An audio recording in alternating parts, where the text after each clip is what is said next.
أعوذ بالله من الشيطان الرجيم. بسم الله الرحمن الرحيم. يا أهل الكتاب لا تغلوا في دينكم ولا تقولوا على الله إلا الحق. صدق الله العظيم. نن به د سورة النساء درس نمبر 302 شروع کو. په نن درس کې به آیات نمبر 101 ترجمه او تفسیر وکړو. یا اهل الكتاب، ای اهل د کتابو، لا تغلو فی دینکم، تاسې مبالغه تجاوز له حدودو ما کوئ په خپل دینونو کې، په خپل دین د تاسې کې. ولا تقولوا علی الله، او ما یایو تاسې په الله باندې، الا الحق، مگر رښتیا یایو، یعنی درویغ الله سبحانه وتعالی پسې ما یایو. انما المسیح عیسی ابن مریم، یقینا مسیح عیسی علیه السلام ابن مریم چې زوی د بیبي مریم علیه السلام و، رسول الله، دا د الله رسول و، و کلمته، او د الله کلمه و، القاها الى مریم، چې غورځولې وه دا کلمه الله پاک چاته؟ مریم، بیبي مریم ته.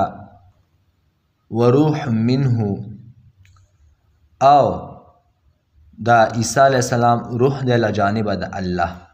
فآمنوا بالله ورسله، نو تاسې ایمان راوړئ په الله او په رسولانو د الله باندې. ولا تقولوا ثلاثه، او تاسې ما یایوئ څه شی؟ ثلاثه، یعنی تاسې دا معبودان خپل خدایانو ته درې ما یایو. انتهوا خیرا لکم، منع شوئ تاسې له دغې وینا څخه. خیرا لکم، دا به تاسې دپاره څه وي؟ غوره وي. انما الله اله واحد، بشکه همدا خبره ده چې الله حق معبود یو ده، بې شریکه بې عیبه. سبحانه ان یکون له ولد، پاکي ده ده لره چې شي ده ته یعنی نسبت د زوی. له ما فی السماوات و ما فی الارض، ده دپاره دي خاص هر هغه څه چې په اسمانونو کې دي او هر هغه څه چې په ځمکه کې دي. وکفا بالله وکیلا، او کافي ده الله ښه وکیل، ښه کار جوړونکی. د نن درس ربط او تعلق د بیګني درس سره معلوم او واضحه ده. هغه ورځ موږ تاسې د یهودو بعضې عقیدې بیان کړې وه چې دوی په عقیدو کې کوم بعد خراب نقصانات و کوم عیبونه و، هغه الله پاک موږ تاسو ته واضحه کړل. نن درس کې الله سبحانه وتعالی د نصاراو چې موږ تاسې ورته عیسایان یایو، د هغوی عقیدو ته اشاره کړې ده چې دوی عقیدې کې څه مشکلات دي. دا به انشاءالله موږ تاسې د الله په توفیق سره ویایو. یا اهل الکتاب، دلته به اول راشو الله پاک عیسی علیه السلام ته ویلي دي وکلمته، دا د ما کلمه ده. دا یې ویلې، دا خبره کړې ده، دغې څه تفسیر ده، دغه یې څو جواب به وکړو. امام غزالی رحمه الله ډېر ښکلی جواب کړی. هغه فرمایي د ماشوم په پیدا کېدو کې دوه څیزونه عامل وي. یوه پکې نطفه عامله وي، یعنی نطفه پکې کار کوي، او بل پکې د الله پاک دا کلمه کن چې شه. الله پاک حکم وکړي که نه، نو دا حکم د الله پاک سره دا کلمه ده.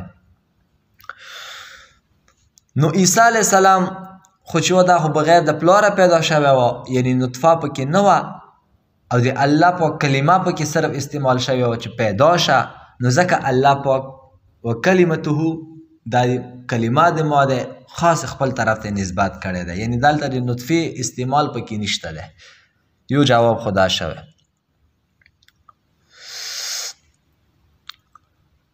همدارنګې بعضې مفسرین کلمت الله، کلمه په معنی ده دلته چا سره ده؟ بشارت الله، یعنی زیره د الله ده.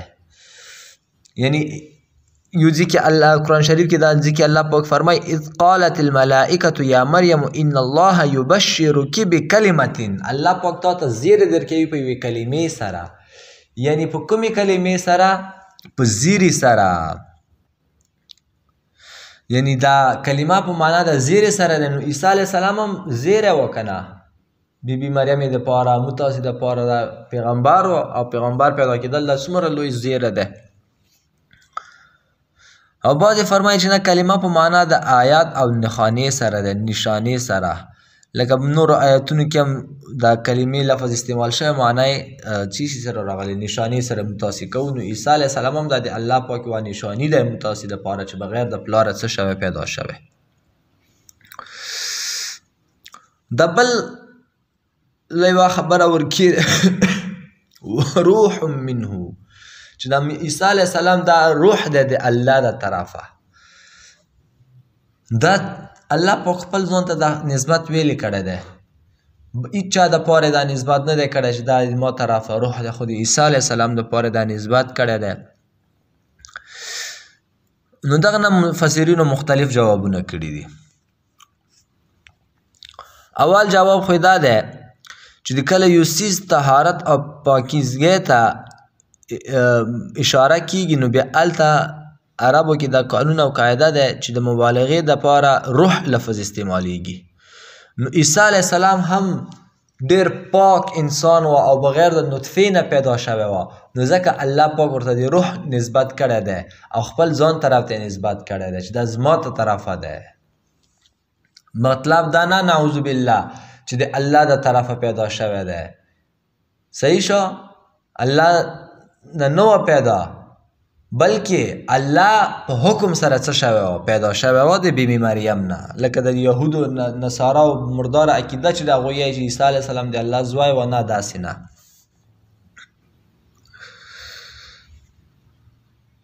بعضې مفسرین یایي چې نه، چې د عیسی علیه السلام د بعثت مقصد دا و چې خلکو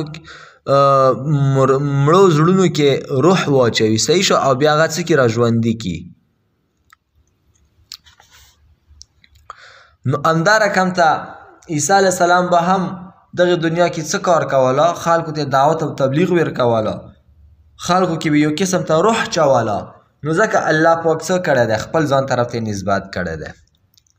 لکه څنګه چې الله پاک خلکو کې روح چوي، مړي ژوندي کوي، نش نشتا کوي، همدارقم ته به عیسی علیه السلام خلکو کې روح به ورکي و، خو روح به ورکي څه کار؟ بیدار کا.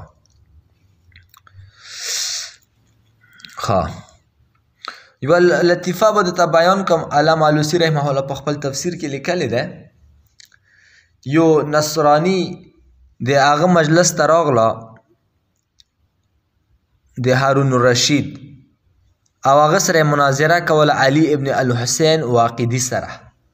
هغه ته یې وی چې عیسی علیه السلام دا د الله جز دی، نعوذ بالله، یعنی الله نه پیدا شوی دی. او زه دلیل تاسې قرآن نه ښیلی شم. کومه دی دلیل؟ نو دا آیات یې ووی چې دا اوس موږ تاسې ترجمه کوو. وروح منه چې دا عیسی علیه السلام دا د الله د طرفه څه دی؟ روح دی. نو وکسه الله د طرفه چې روح شون یعنی الله نه پیدا شوی دی. نو بیا ده ورته ووی او سبحان الله لوی لوی علماو هغه ورته بل آیات ووی. خو چې دا خبره وي نو زه به تاته بیا دا بل آیات وایم، دغه ترجمه به څنګه کوي. وسخر لکم ما فی السماوات و ما فی الارض جمیعا منه.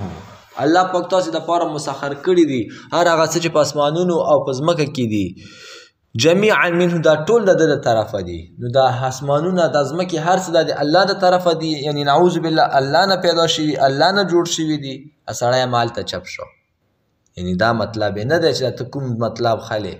قرآن ظاهر الفاظو کې به یوه معنا وي، خو هغه مطلب او تفسیر به بل جوړیږي. هغه چې دا جواب واورېده مسلمان شو.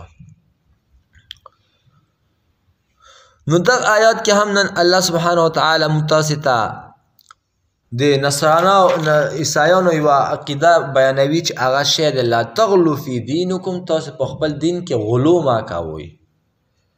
غلو چاته یایي؟ الغلو فی الدین هو مجاوزة حد الحق فیه، یعنی د دین په باره کې غلو دا ده چې دین کې یو څیز کې چې کوم حد مقرر شوی دی ته هغه حد نه څه وکړې تجاوز وکړې بس ډېر مینه محبت ورکې شروع کړي.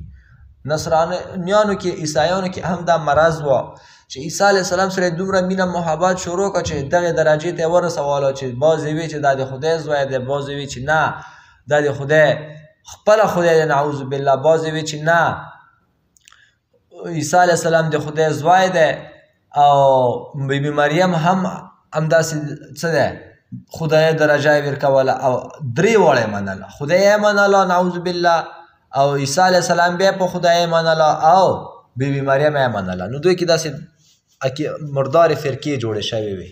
دا د څه د وجې نه؟ د غلو د وجې نه. غلو چاته ویلی شي؟ ډېر محبت کول.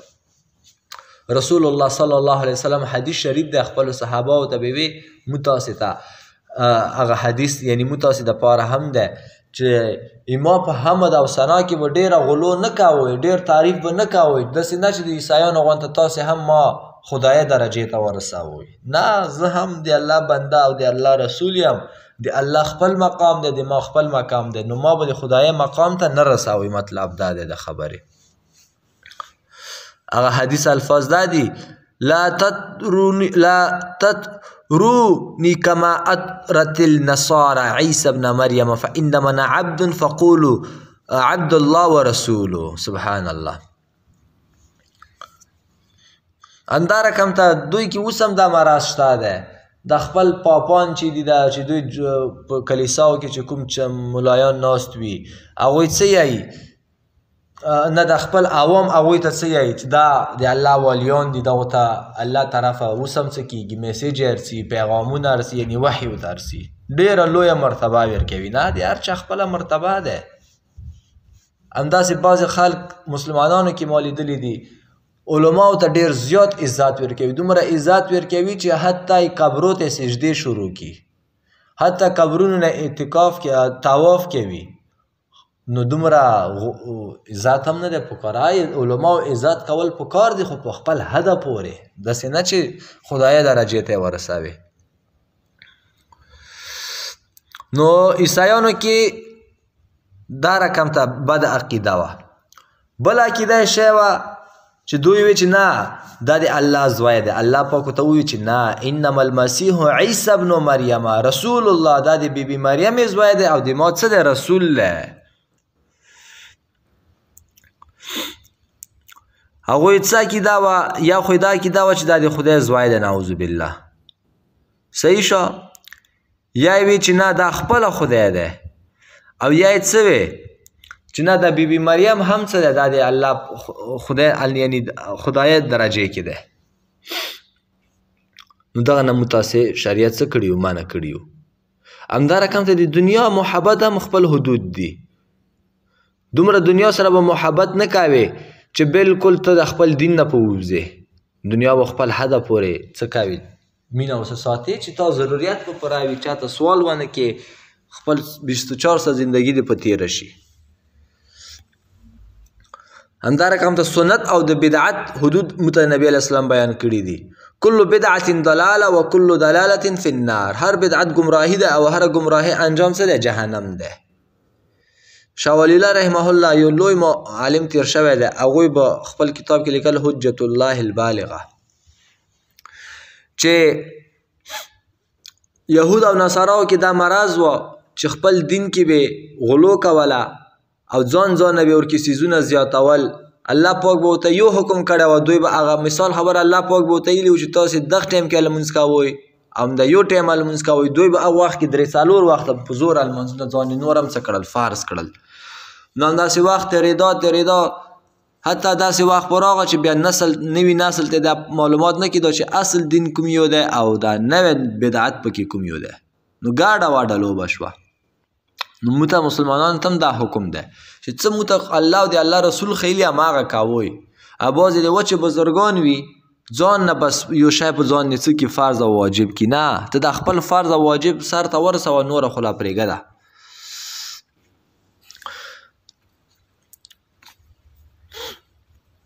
نو نن دپاره همدا درس بس دی. وما علینا الا البلاغ.